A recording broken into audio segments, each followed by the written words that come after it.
ఈ రోజున దేవుని బిడ్డలారా, మనలో దేవుని బిడ్డలారా, మనం ఎవరి దగ్గర అన్యాయంగా వడ్డీకి తీసుకోవద్దు, అన్యాయంగా వడ్డీకి కూడా ఇవ్వకూడదు.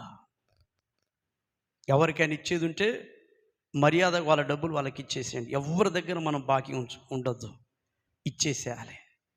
క్రిస్మస్ పండుగ మన జీవితంలో జరగాలంటే మన రుణ బాకీలు అనేది ఎవరి దగ్గర ఉంచుకోకూడదు. ఇది మొదటిగా జక్కైలో జరిగిన అద్భుతం. అంటే మొదటిగా ఎవరి జీవితంలో క్రిస్మస్ వస్తుందంటే సత్క్రియలు కలిగిన ఇంట్లో క్రిస్మస్ జరుగుతుంది. సత్క్రియలు కలిగిన ఇంటికి క్రిస్మస్ వస్తుంది. నువ్వు ప్రతిరోజు సత్క్రియ చేయి, ప్రతిరోజు నీ ఇల్లు క్రిస్మస్సే. నువ్వు పూరి గుడిసెలో ఉన్నా, నీకు కట్టుకోవడానికి వస్త్రాలు లేకపోయినా, తినడానికి సరైన తిండి లేకపోయినా, నువ్వు సత్క్రియలు కలిగి బ్రతుకుతున్నావు కనుక